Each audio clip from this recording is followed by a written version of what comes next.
Hello, it's Jim Hutchins for the Jerusalem Connection Spot Report for this week. This past week, the Supreme Court of the United States made an unprecedented ruling. They have ruled that same-sex marriage is permissible. Has nothing to do with the Constitution, the rule of the land, but this is a decision of 5 liberal activist justices in the Supreme Court. 3 liberal Jews, 2 liberal Catholics, none of whom have allowed their faith, if they have any faith at all, to impact this decision. The Supreme Court Chief Justice John Roberts asked in his dissent following the court's ruling, he says, "Just who do we think we are?" He repeatedly referred to his colleagues as 5 lawyers, not 5 justices, but 5 lawyers who think they can order the, quote, transformation of a social institution that has formed the basis of human society for millennia.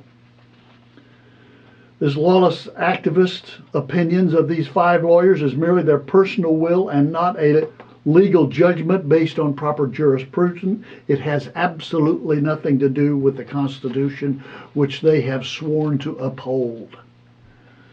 It has nothing to do with the Constitution. We're now faced with the decision to obey God rather than 5 lawyers. And be assured that Christians and Orthodox Jews and probably Muslims, religious Muslims, will be targeted. They will be targeted. The crosshairs are on our back. Because why? And I will tell you why. It's because at least evangelical Christians and Orthodox Jews believe the Bible. Reformed Jews are owned by the Democratic Party, as are liberals by and large. They'll fall down, and they've swallowed this hook, line, and sinker. We're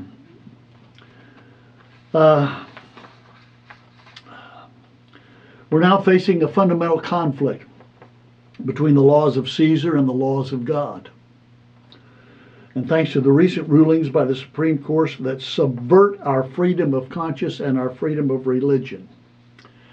And let me just say parenthetically here, we've just experienced our 4th of July weekend, where the Declaration of Independence is proclaimed, and rightly so. But I think what we need is a declaration of dependence. Throughout this past weekend, I heard references made time and time again to our exceptionalism, American exceptionalism, that we're exceptional. But we are exceptional. But why are we exceptional? I would suggest to you it's not because of the values that we've espoused, that we've lifted ourselves up by our own bootstraps, that we are a democracy, a republic. That's not why we're exceptional. We are exceptional because God has graced us in an unprecedented fashion. His mercy has been upon us, and He has made us exceptional beyond any nation in history, including Israel. And as a result, there are many of God's people are in this country, many who are not. And those who are not are getting a louder voice in the opinions and the decisions that are being made by our political leaders and certainly by our courts. We are exceptional because God has made us exceptional. The God of the Scriptures has made exceptional. That ends my parenthesis. What does all this have to do with Israel? Well, with this kind of leniency, this kind of activist support and decision-making on the part of the Supreme Court, it will inevitably affect Israel. Already today, the State Department is refusing to recognize a congressional legislation that would come against BDS, boycott, divest, and sanctions. And BDS is nothing more or less than anti-Semitism. It is pure anti-Semitism, and the State Department is coming against a ruling that says there would be no support of BDS. That's our State Department. That will affect Israel. And to top that off, the Minister of Defense in Israel, Moshe Ya'alon, I know this man, I've met him. He was the former head of the IDF, Chief of Staff of the Israel Defense Forces, and he's done a remarkable job in that position. He was re-established in that position during the recently elections. But he's come out with this stupid statement.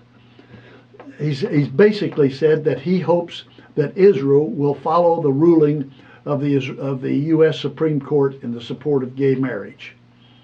Now, what's the Minister of Defense doing making a statement like that? That's above and beyond his pay grade. He has no business talking about that. But that will certainly affect Israel. This Supreme Court decision will ultimately affect Israel. You can count on it. We have reached what I believe is a Acts 4:19 point in our life in this country.